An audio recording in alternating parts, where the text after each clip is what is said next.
सोचो एक ऐसी पुरानी जगह जो आज हिस्ट्री का हिस्सा है, लेकिन अपनी असली पुरानी कहानी उसने छुपा कर रखी है। एक कहानी जो सिर्फ उन्हीं लोगों को समझ में आती है जो उस जगह पर जाने की गलती करते हैं। एक ऐसी जगह जिसके जमीन के नीचे कुछ ऐसे राज दफन है जिसे शायद कभी भी खुलने नहीं चाहिए थे। ये कहानी है एक एडवेंचर सीकिंग कपल कबीर और अनन्या की। लेकिन इस कहानी में ट्विस्ट आएगा जब हम एक रेलवे टनल के बारे में बात करें।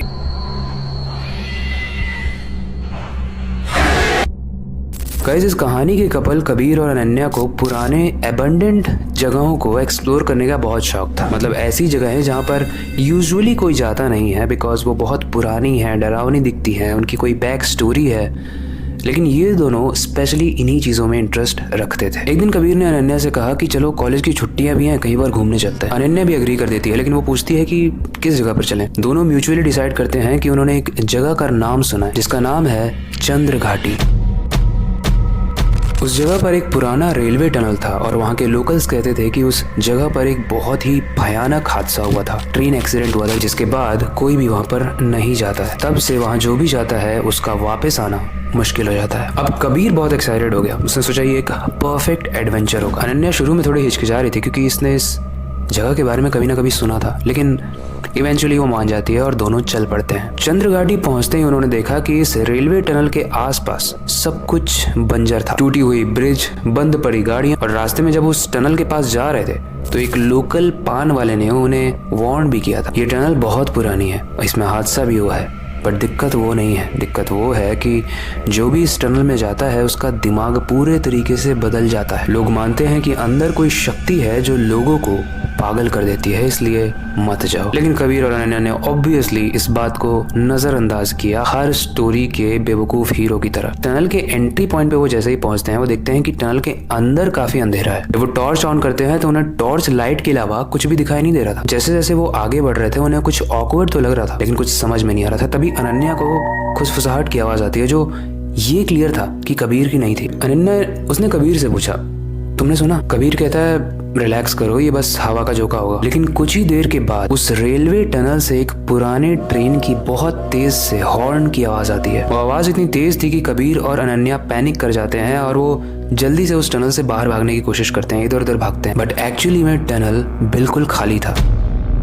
थोड़ी देर बाद वो आवाज आना बंद हो जाती है और वो लोग टनल को और ज्यादा एक्सप्लोर करने के लिए उसके अंदर जाते हैं। और यहाँ पर कुछ ट्विस्ट आता है क्योंकि उन्हें कुछ सिंबल्स दिखते हैं, जैसे पेंटाग्राम्स, खून लगे हुए स्टेन्स, और एक नाम उन्हें बार बार हर जगह पूरे टनल पर दिख रहा था, कहीं कहीं दूर पे, अजार। कबीर ने क्यूरियोसिटी में अपने कैमरे से उन सिंबल्स का फोटो लेना चाहा, लेकिन जैसे ही उसने फोटो खींची उसके फ्लैश के ऑन होते ही उनके सामने एक अजीब सा शैडो दिखा। वो शैडो वैसे तो इंसान का दिख रहा था लेकिन बिना सर के। अब जहाँ पर शैडो दिख रहा था वहाँ जैसे ही फ्लैशलाइट की गई वहां पर कोई नहीं था। धीरे धीरे वो दोनों ही आगे बढ़ते हैं और टनल के काफी दूर जाने के बाद, मिड में जाने के बाद, कबीर को ये रियलाइज होता है कि अनन्या पीछे छूट गई है। कबीर ने अनन्या अनन्या करके काफी नाम चलाया लेकिन कोई जवाब नहीं मिला। पैनिक में कबीर सोचता है कि वो पीछे तो नहीं गई होगी, वो आगे ही गई होगी। तो वो टनल के और ज्यादा अंदर चला जाता है। आगे एक पॉइंट आता है जहाँ पर उसे अनन्या खड़ी हुई दिखती। वो सिर्फ सामने देख रही थी बिना हिले डुले। कबीर उसके पास गया, उसने बोला मैं बहुत घबराया हुआ था, और उसका हाथ पकड़ने की कोशिश की, लेकिन जैसे ही कबीर उसका हाथ पकड़ता है वो शैडो में कन्वर्ट हो जाती है और थोड़ी ही देर में वो गायब हो जाती है। तभी कबीर को उस टनल के अंदर एक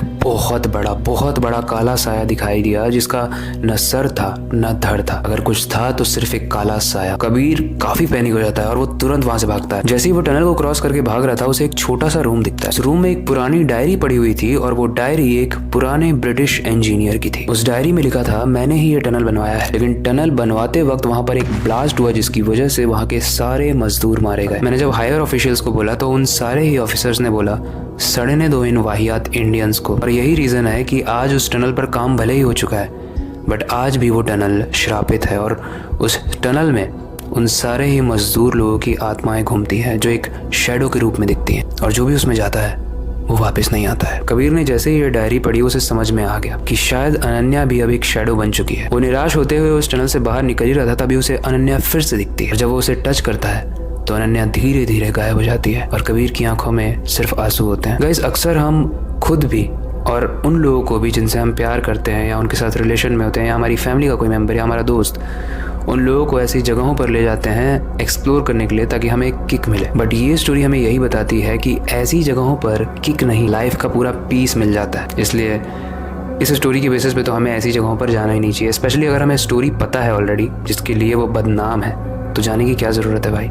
ऐसी स्टोरी सुन लो, सीखो हॉरर शोज़ में। ये कहानी आपको कैसी लगी, इस रिलेटेड कोई भी फीडबैक है आप कमेंट सेक्शन में बता सकते हो। बाकी वक्त आ चुका है इस वीडियो को एंड करने का और नई वीडियो पर काम शुरू करने का, लेकिन जाने से पहले मैं बस एक ही चीज़ कहना चाहूँगा, अपनी क्यूरियोसिटी को डाई मत होने देना, नई चीज़ें सीखते रहना अपने बेड के नीचे और खिड़की के बाहर ज़रूर देख लेना। मिलते हैं अगली वीडियो में।